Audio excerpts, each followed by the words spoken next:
Mr. Khan, thank you for speaking with us under such difficult circumstances. How are you coping with your imprisonment?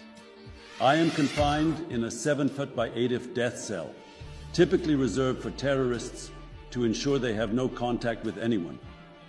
It is solitary confinement with barely any space to move. I am under constant surveillance by the agencies, being recorded 24/7, and I am denied basic prisoner and human rights such as visitation, I told the Sunday Times. My life has drastically changed since being in this maximum security prison for almost a year. The charges against me, corruption for allegedly selling state gifts, treason for leaking state documents, and an illegal and un-Islamic marriage, have led to my confinement. The interview was conducted through my lawyers because I am not allowed pencil and paper. This month, a UN working group on human rights declared my incarceration arbitrary and in violation of international law, demanding my immediate release. Recent judgments in Pakistan have ruled in my favor. In June, the so-called Cypher case for leaking state secrets was overturned, as was on July 13th my convictions for illegal marriage and for selling state gifts such as jewelry from the Saudi Crown Prince. However, I was denied bail by a Lahore court over accusations that I had incited my supporters to riot in May last year after being pushed from power. Protesters stormed the home of the local army commander and stole white peacocks from his garden. The government is threatening to ban my party, Pakistan Tehreek-e-Insaf, PTI, which won more seats than any other in elections in February.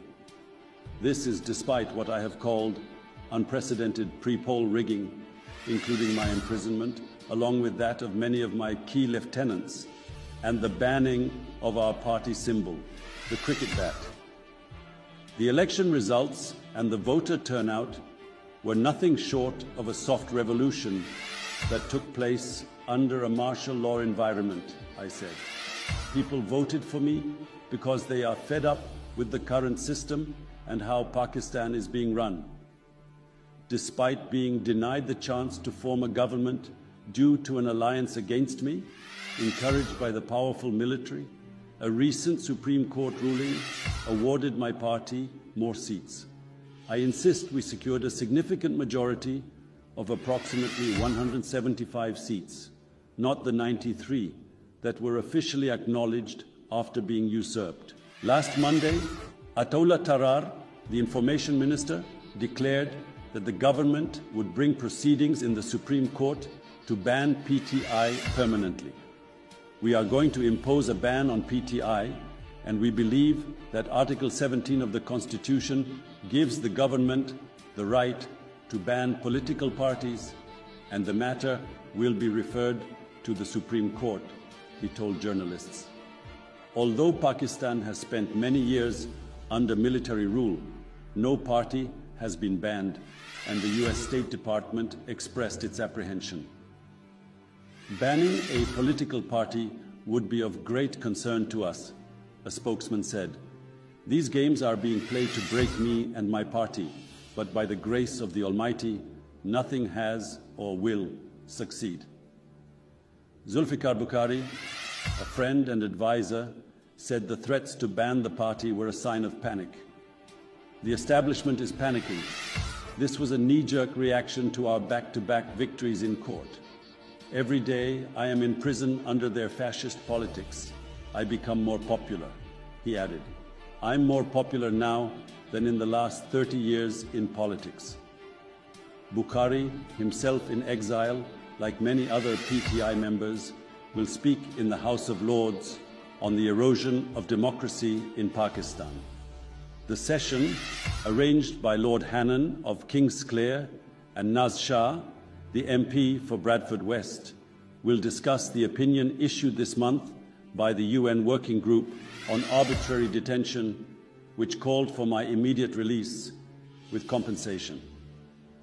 This decision echoes what we have been saying for over a year. As an aside, I was the first to advocate for third umpires in cricket because I always believed it would make the game fairer. With this independent opinion, it's no longer about taking my word for it, nor my party's word, or the government's. Anyone can read the entire report and see for themselves the injustices that have occurred and what is ultimately damaging the country and hurting its people. I urge other country leaders and human rights organizations to read the UN decision and act. Despite the conditions, I keep my morale high by keeping fit whenever possible. I engage in whatever physical exercises I can and read extensively, I said. I spend most of my time planning for the future. Despite being caged, the entire country looks to me for hope and resilience. Most importantly, my prayers keep me steadfast. My belief in God assures me that justice will prevail over tyranny.